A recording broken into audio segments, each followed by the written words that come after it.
এদিন সপোনবোৰে মোৰ হাতখন ধৰি ক'লে, ভয় নকৰিবা, কোনোবা আহিব যিয়ে তোমাৰ নিস্তব্ধতাকো শব্দ দিব। তাৰপিছতে এদিন তুমি আহিলা।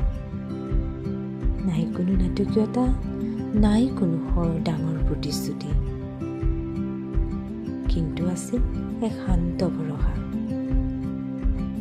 যিয়ে মোৰ জীৱনটোক নতুন ৰং দিছিল। মোৰ আবদাৰবোৰ চম্ভালি থকা একেবাৰে সহজ নাছিল।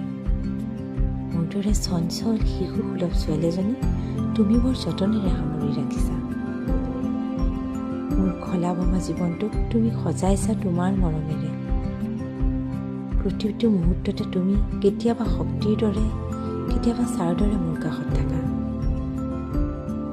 এই যে মোৰ তোমাৰ পৰা আমি হোৱাৰ দিনটো মোৰ বাবে সদায় বিশেষ। আমাৰ জীৱনটো তুমি মূল চাবি কাঠি।